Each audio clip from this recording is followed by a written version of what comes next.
here in a bit. It looks like we're going to start streaming here in a second, so let me just make sure.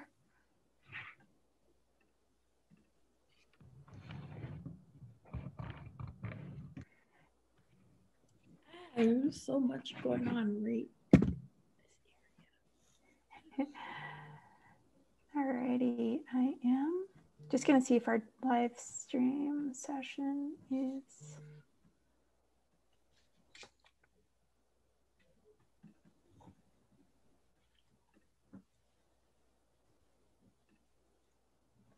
Great, looks like we're up and running, so I am going to...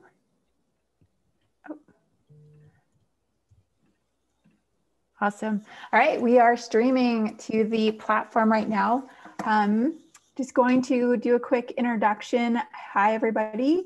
My name is Latasha Redhouse. I am the American Indian Foods Program Director. We're really excited to share with you our just some great ideas and tips that our panelist and speaker today, Andy Murphy, will be sharing with everyone. Before we get started, I'd love to provide a brief introduction and a big thank you to all of our sponsors of the IAC conference. This session is sponsored by our Champions of Native Agricultural sponsors. We appreciate, again, their support and everything they've done for IAC. And so in this session, we are going to cover just marketing your food. Andy Murphy is Navajo and is the creator, host, and producer of the Toasted Sister podcast, a show about Indigenous foods. She's a producer with the Native American Calling radio program, a 1-hour national radio show about Indigenous issues and topics. She's also a freelance food writer, speaker, and home cook. Again, before I get started, I'm sorry, I totally forgot to introduce my co-host. Mike, do you want to hop on? Sure. Thank you, Latasha. My name is Michael Schellenberger, the USDA Technical Assistance Specialist for Washington Tribes and Tribal Members. I work for Intertribal Agricultural Council. And I live on the Yakima Indian Reservation, Toppenish, Washington. Thank you, Latasha. Yes, thank you. All right, so I am going to, one second. I'm not seeing our stream.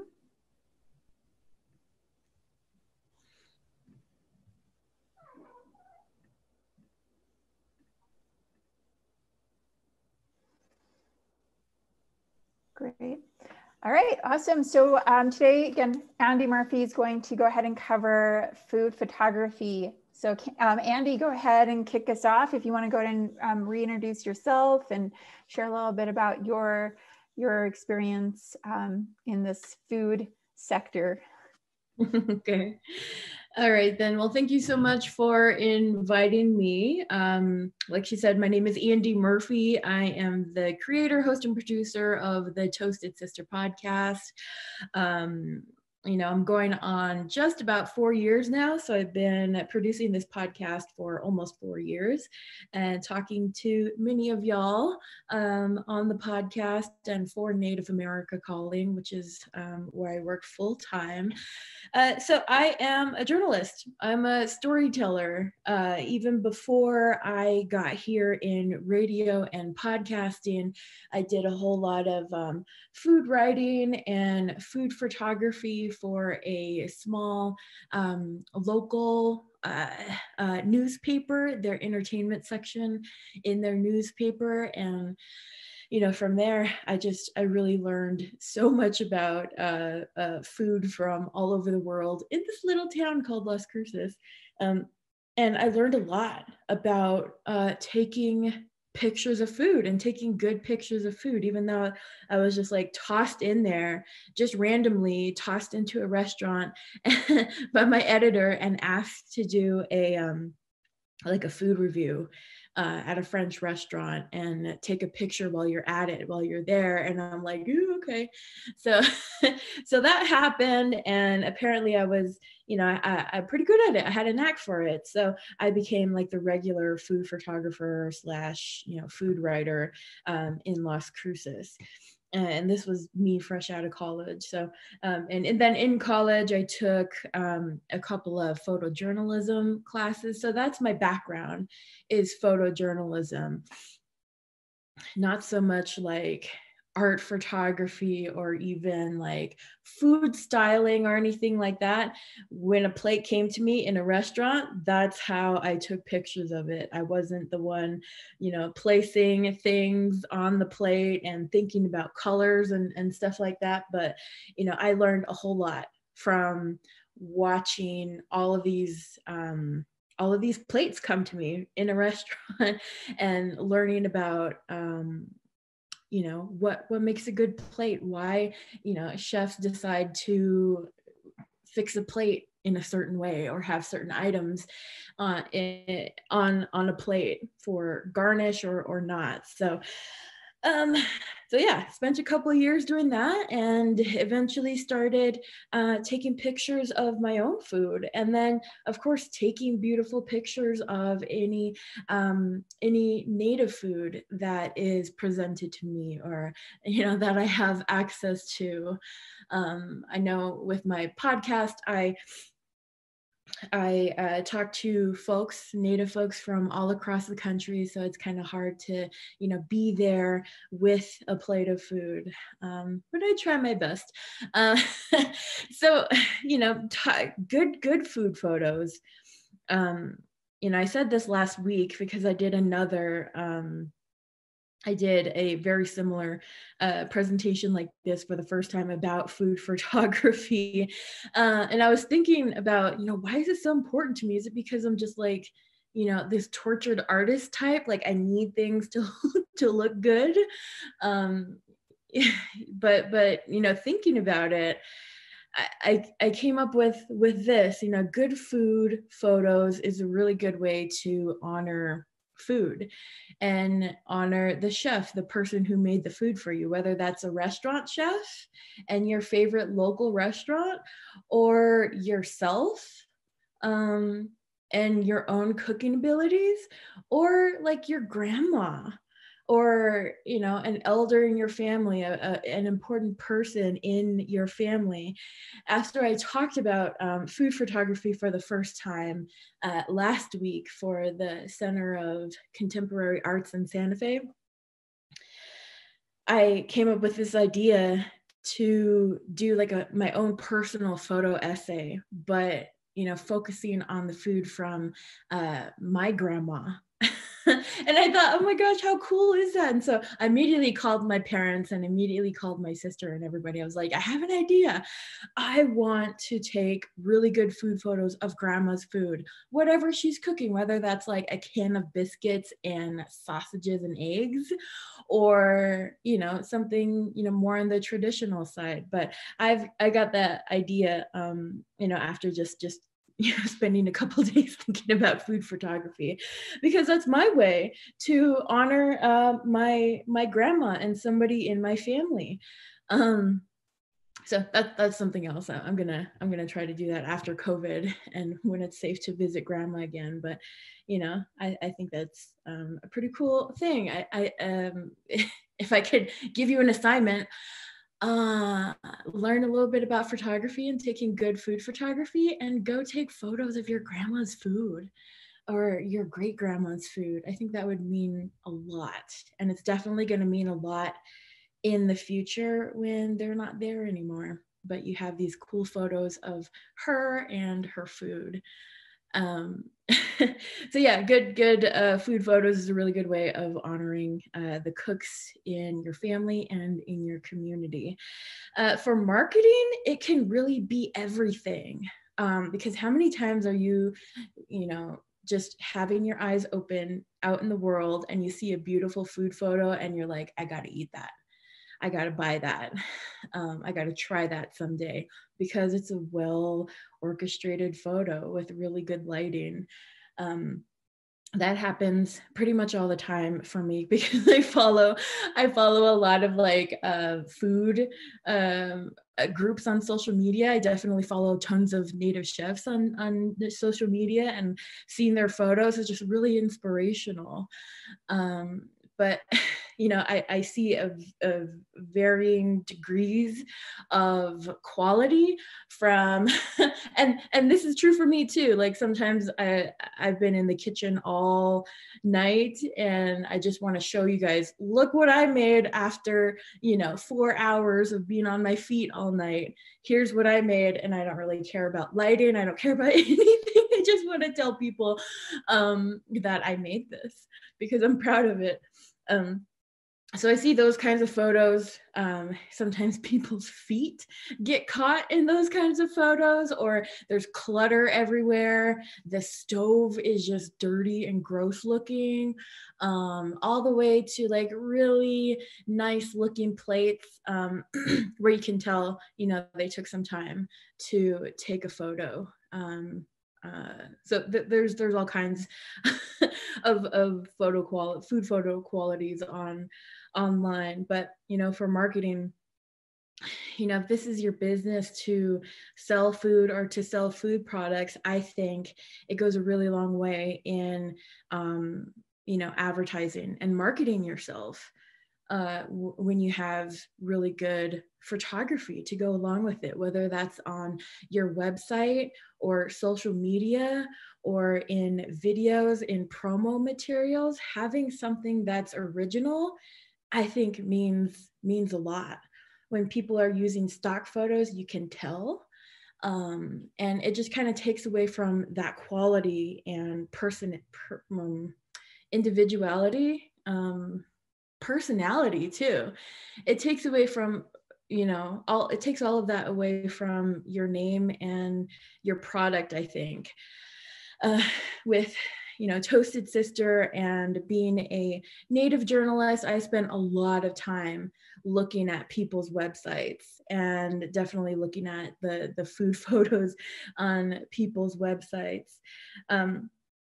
You know, so with a good photo, you can, you know, show a lot of detail in a product or in a plate. You can show definitely a lot of personality in these items, and you know, it really can speak to your brand and how you want your customer to feel, and how you feel about yourself, really, and your product and the food that you're selling. I have a couple of good examples. I was thinking about this last night.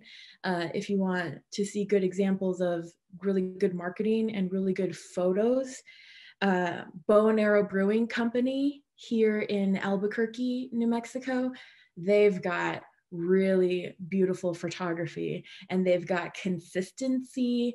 They also have consistency in how much they post on social media, which I think could be a whole other thing. A whole other presentation is using social media.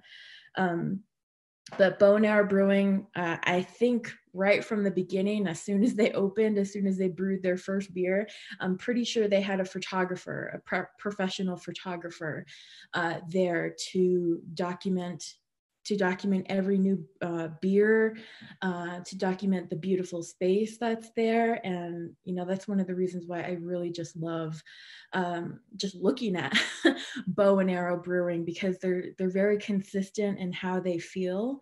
You can tell that their goal is to honor the Southwest because you can feel it from their photography and from just their online visual presence. And then drinking their beers like something else. It's one of my favorite breweries too. And then another really good example of good marketing and good food photos is the Fancy Navajo. Alana Yazzie, she was featured on one of my episodes of Toasted Sister a couple of episodes ago. But she's a influencer. She's a really big social media presence, and her photography tells a lot about her personality. She's really like bright and bubbly and just like really, really nice, and that's what her photography looks like. And she's sponsored too, so companies, even native companies, will go to her and say, say, hey, can you promo these items for me? And she'll do that with her really good photography. So you can find her all over social media at The Fancy Navajo, and her website, thefancynavajo.com, I think that's what it is, has a lot of her photography there. So those are two really good examples of good photography consistency, just with branding, and just being present all the time, every day on social media, which is really important for marketing, especially these days when I think most people rarely go to somebody's website unless they're like really need to know specific information about your company, but they see a lot on your social media. That's true for like me in podcasting. I don't get very many people on the actual website unless people are looking at that big list of native-owned food companies. Other than that, everybody's looking on social media, or just have regular downloads of my show on social media, or through their podcasting listening apps. So I don't know. I think, if you're a small business and you're starting out, or maybe you want to, rebrand and freshen up your look and vibe, I think, paying for a professional photographer definitely, goes a really long way in making sure you have the aesthetics to match the quality of your product. Making sure you have good photography to just like honor all of your hard work, and make it look nice. I mean, because that a photo is like the face of your company, and you really want to have a really good look and feel there, and a professional photographer can do that for you. So I would suggest linking up with a local native photographer in your community, a professional one, because we can just say, hey, my cousin has a camera. I'll just hire my cousin because he has a camera. But that doesn't always work out so well because different photographers, they have their own style.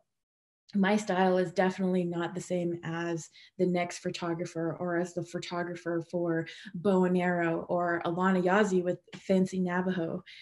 Her photography is something totally different than what mine is. Mine just kind of changes all the time. But I'll show you a couple of examples of some of my recent photography, food photography, in just a bit here. But yeah, hiring a professional photographer who, understands your brand, understands your vibe, and you can vibe with, I think is really beneficial. Definitely makes your, social media presence, really awesome and attractive, and, whatever websites and promo material that you might be sticking photos on.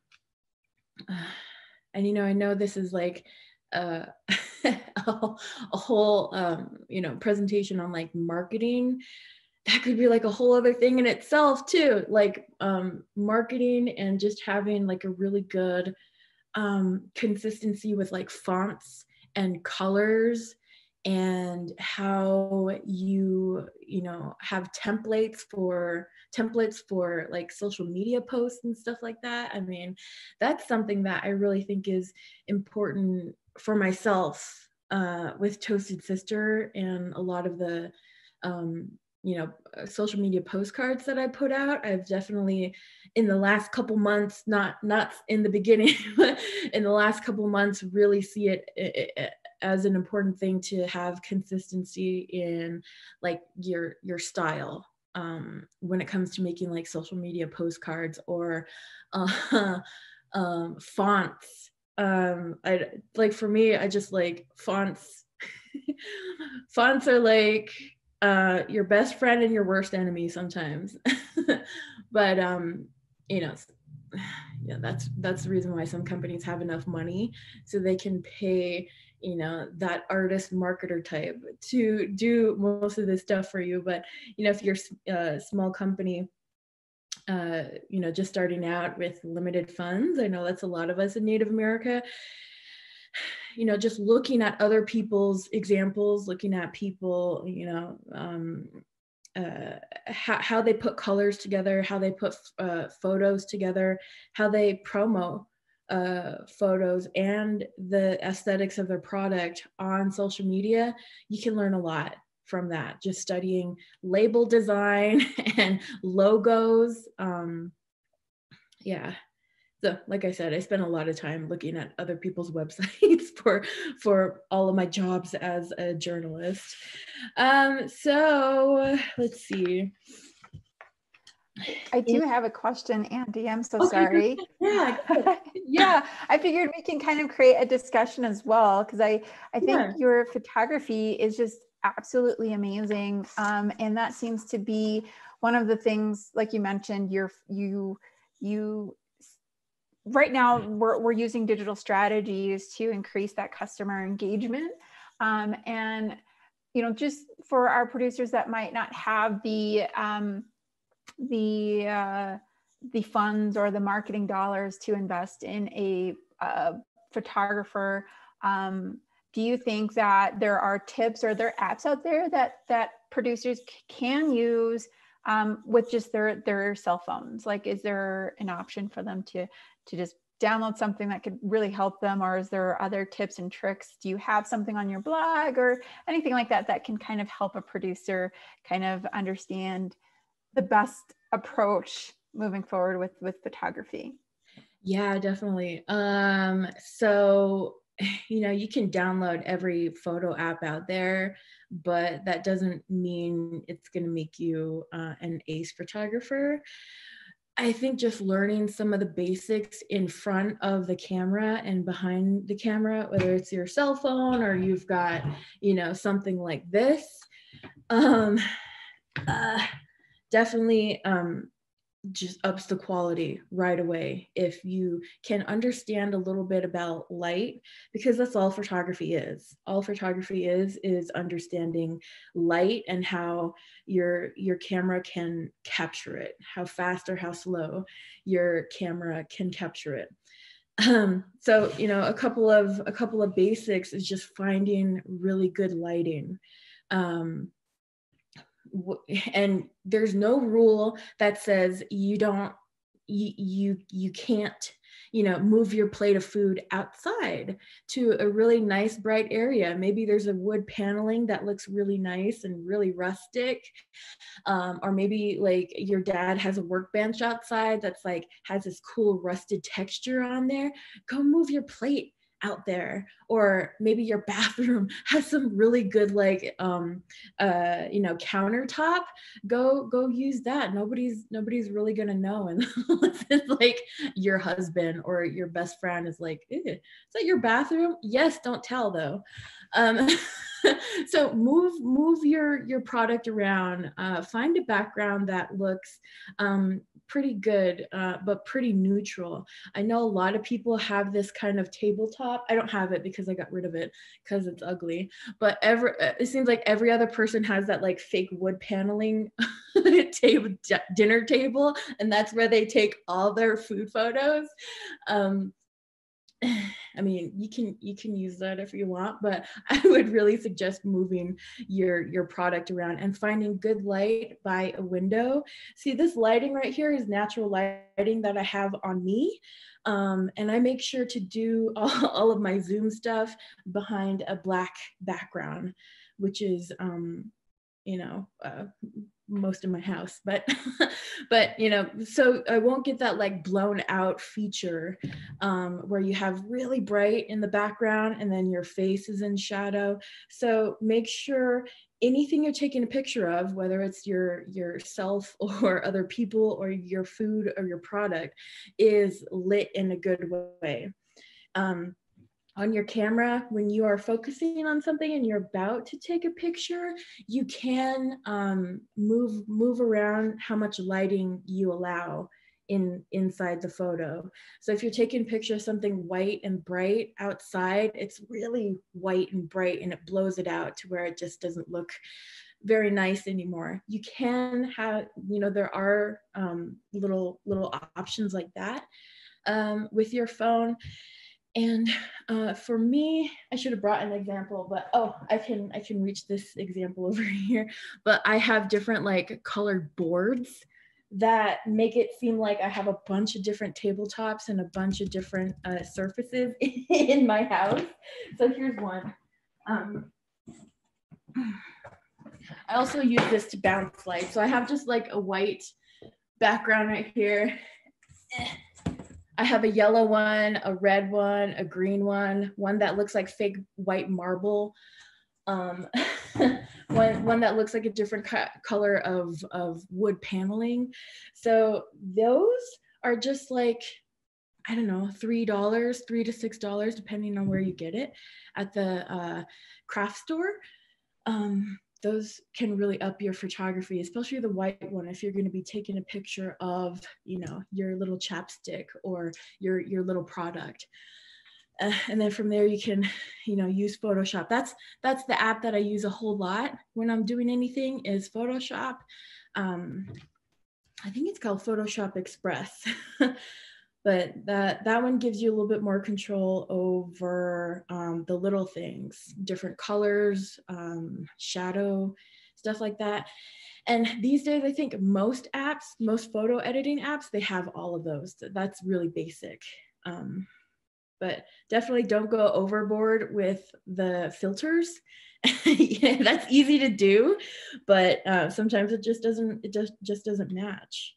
So mine is called, Photoshop Express is my favorite. And then to make like social media postcards that are really quick, I use PixArt. Some folks use Canva. Canva, you can link with a whole bunch of other things like Instagram Live. If you know how to use that could be really great looking. For me, I don't really use that so much because I use Photoshop so much on my laptop and on my phone. So yeah. I hope that answers your question. So finding a good lighting, having different kinds of backgrounds, moving your product around to a good well-lit area, and cleaning up your plate and cleaning up your space, goes a long way. I know some people they taking a picture of something. If you've got your dog's medicine in the background, you've got dirty napkins, you've got splashes and grease smears everywhere, clean that up. if you're going to be taking photos of like your food. So right. No, those are really good techniques. I know like myself, now that we're in this like digital age, kind of pushed into it, whenever I'm researching a company, I look for their pictures. Like I want to see if I see low quality pictures that are a little messy. I honestly think that I'm probably going to be scammed, or I might not be getting a good quality product. And I think now, we're really wanting to focus on a lot of those tools like videography and photography for content creation. I do have a question that someone had asked. Can you talk a little bit about the settings on the cell phones for higher resolutions? For higher resolution, oh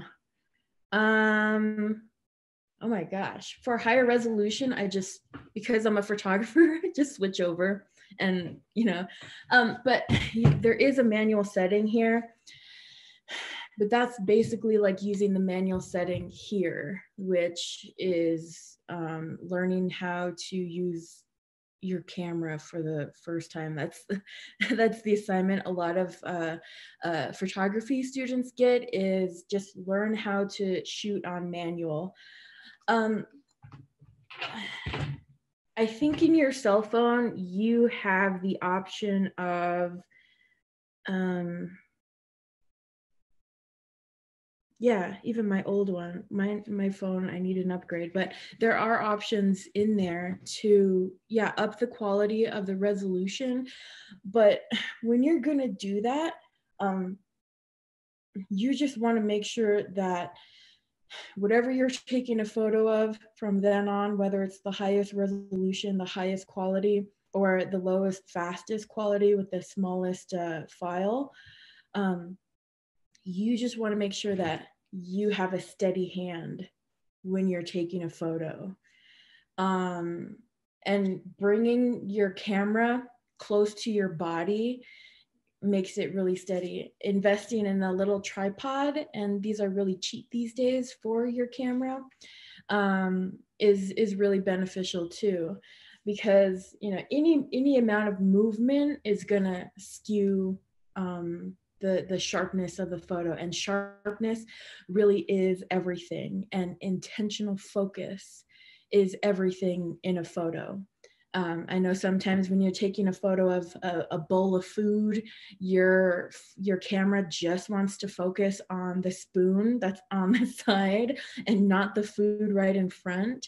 So, learning how to maneuver that in your camera can take your photography a long way. But no matter how big your file is, no matter how high quality you're shooting from your cell phone, having a steady hand and squeezing everything together like this and taking a photo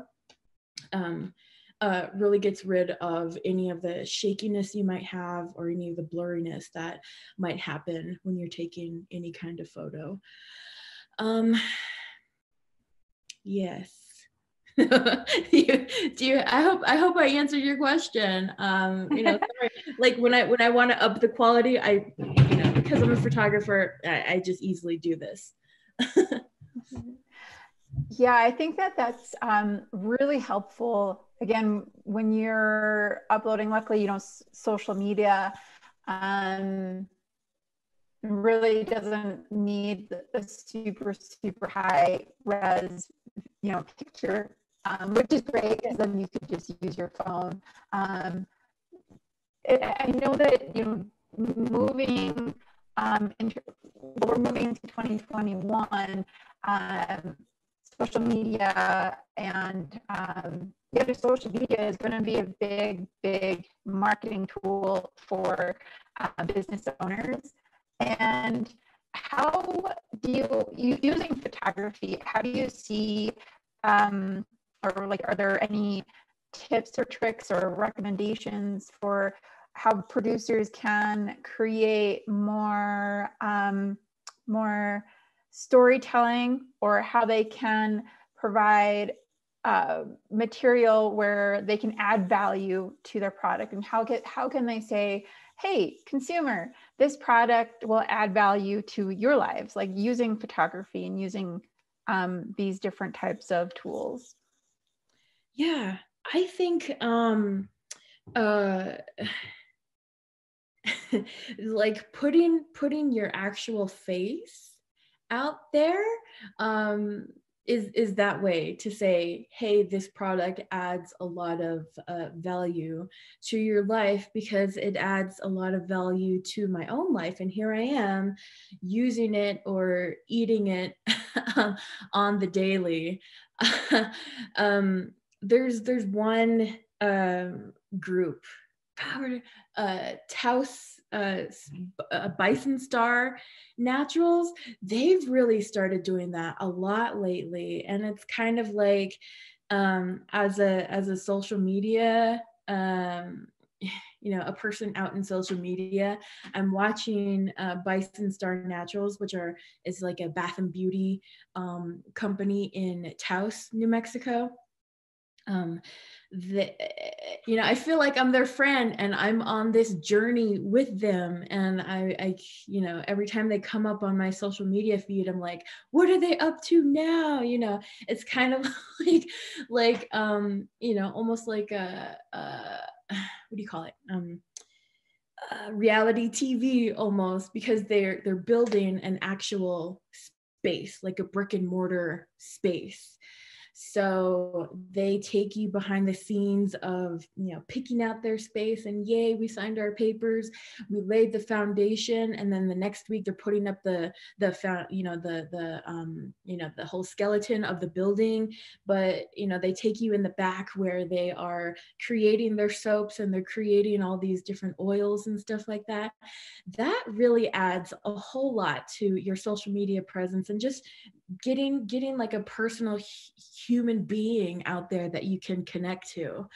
But always, you know, from then on, you know, just being careful that you're not being caught up in any kind of like drama that's just gonna, you know, skew the whole thing. That's when you really want to make a personal goal of just, you know, becoming like the ambassador of your own brand, becoming the face of your product. Which is something that, you know, I think about all the time when I'm posting on social media, whether it's like personally or for Toasted Sister, or now Black Cedar, which is like a little side business that I started. Making sure that people get to know the personal you, whether that's yourself as the business owner, or you have a bubbly intern who you know, knows how to put that kind of personal touch, and maybe isn't shy to do that. So I think that, you know, putting a face to your product is a good way to do that on social media, showing behind the scenes. And yeah. You actually are taking people behind the scene with your product that you're sharing, your Black Cedar soaps. I've been following your Instagram. Yeah, there we go. Nice little plug. So I absolutely enjoy your product, and you're carrying the consumer along. And I think that's, again, a really great strategy to use photography to tell your story. And I think when you kicked off, you also mentioned capturing grandma cooking. Like, this is a time for us to really document these things, utilizing these neat tools that we have access to, like our phone. We can use it for pretty much anything in terms of marketing. I mean, our social media apps are all available there. We can take pictures, we can take videos. So I really, really, really enjoy like having you share, you know, remind producers that, you know, you don't have to spend thousands of dollars on models or influencers. Your grandma's right there, your parents are right there, your siblings are right there, and they can really share and put that human element to the pictures or the product that you'd be sharing. So yeah. I really think that's awesome. Yeah. And do you see any other, I mean, I know you've got your podcast, and you're really, you mentioned that you've got the journalism background. Do you see any other tools? I mean, you know, it doesn't have to be in terms of photography. It could be like a marketing piece of advice or a marketing strategy that producers could incorporate into their 2021 plan. Is there something that's super important that they need to start planning for now, or kind of keep it in mind as they're planning 2021? Because that's like tomorrow, it seems like. Yeah, really. Yeah, you know, when you're starting your business, I mean, I'll take it from a very personal example. When I started Toasted Sister, I didn't want to put anything out there unless I had a good logo, unless I had, you know, kind of like a plan of what I want it to look like and the consistency. And for me, because, you know, I'm a goth kid at heart, I wanted to keep with that, because that's something that I'm really going to, that I appreciate deeply myself. you know, you can see the art around, you can see the art around me. You can see the colors of my podcast, which is no colors at all, which is just black. And that's pretty easy for me to maintain and keep throughout. Because it's something I connect with. I connect with, like, you know, different, you know, like a horror sort of vibe, or a metal music sort of, you know, aesthetic, and, you know, a goth sort of aesthetic. So I try to keep it there because that's what I personally like. If you have, you know, a product where, you know, you want to show like a really bubbly, you know, sort of personality, you want it to be fun, then stay with that and figure out how you're going to maintain it. Figure out something that you personally connect to, especially if it's like a really small company. I know, you know, maybe working for a bigger company, a national company, you know, you might not have that kind of freedom to be artistic and, you know, personally connected, and you have to maintain, you know, a certain look for the brand. Then you have to, you know, understand what that branding is and what it makes you feel like, so you can maintain it in the rest of your visual materials. So I think, you know, coming up with a really good logo, if that means like freshening up your look and, you know, getting tips from other companies, you know, there's a lot you can learn from just Googling, like, you know, awesome, you know, popcorn labels, or, you know, labels with animals or corn cobs in them. For me, when I was coming up with the Toasted Sister logo, which is the corn stalk logo, I, you know, was going round and round trying to figure out, you know, I don't want like a microphone, or I don't want headphones. You know, I was looking at other podcast logos and stuff like that. And I, you know, I didn't want to put like a medicine wheel or feathers, you know, a microphone with a feather on it. I wanted it to look, you know, different. I wanted it to stand out.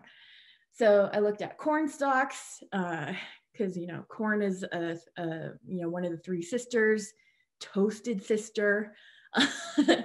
And then there was this old poster in the studio at Native America Calling that was very similar to the corn stalk with the mic on top. And, you know, so I looked around at different like examples of corn, and I, you know, since I have a little bit of drawing ability, artistic ability like that, I drew it out, and I thought about how it could fit on social media, it could fit in profile photos, you know, on maybe a t-shirt someday. And then it became what it is today. And actually one of my friends, he freshened it up in Illustrator, Adobe Illustrator, which I don't know how to use, for printing on coffee cups. So he really like solidified the design for me and cleaned it up for me when he did that. So I know that corn stalk, I get a lot of comments about it. Everybody likes it, everybody loves it. And now I use the Corn Man illustration a whole lot. And that's, you know, gotten a lot of play in stickers and, you know, in media mentions and stuff like that.